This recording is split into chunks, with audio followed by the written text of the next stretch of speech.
Students, आज हम लोग एक्सरसाइज 1.11 सॉल्व करने वाले हैं। क्वेश्चन कह रहा है कि एक पॉलीथीन पीस को ऊल से जब रब किया जाता है तो नेगेटिव चार्ज आता है 3 × 10⁻⁻7 कूलम का।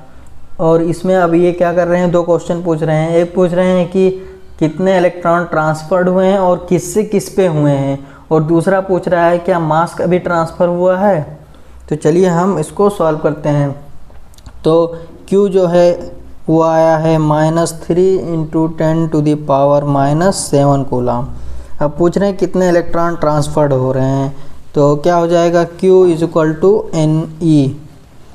N क्या है, नंबर ऑफ इलेक्ट्रॉन ट्रांसफर्ड, तो N हो जाएगा Q बाई में E।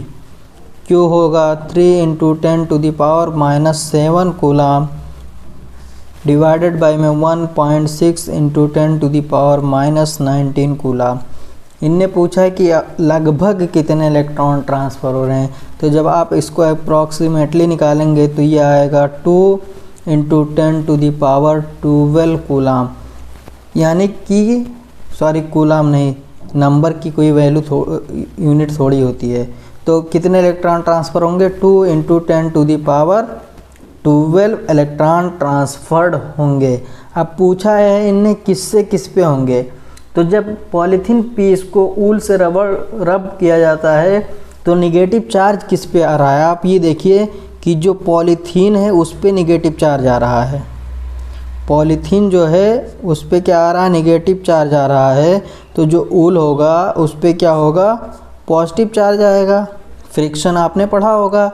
तो अब किससे किस पे ट्रांसफ़र हो रहा है, तो आपको पता होगा कि जो चार्ज होता है वो क्या होता है, एक्सेस और डिफिशियंसी ऑफ इलेक्ट्रॉन। एक्सेस और डिफिशियंसी ऑफ इलेक्ट्रॉन, यानी कि अगर इलेक्ट्रॉन ज़्यादा है तो नेगेटिव चार्ज आएगा, और अगर इलेक्ट्रॉन का नंबर कम हो गया तो पॉजिटिव चार्ज आएगा। तो आप देखिए कि पॉलीथीन पे क्या आ रहा है, निगेटिव चार्ज आ रहा है।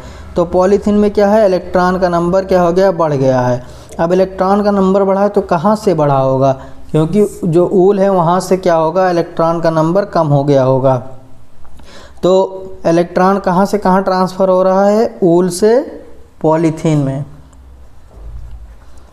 अब पूछ रहे हैं कि बी पार्ट में इनने कि क्या कोई मास का भी ट्रांसफ़र होगा। तो जाहिर सी बात है, अगर इलेक्ट्रॉन ट्रांसफ़र हो रहा है तो मास का भी ट्रांसफर्ड होगा, लेकिन बहुत ही नेग्लिजिबल अमाउंट में होगा। लेकिन इनने पूछा क्या होगा या नहीं होगा, ये नहीं पूछा है कि कितना होगा कितना नहीं होगा, सिर्फ इनने पूछा है कि होगा या नहीं होगा।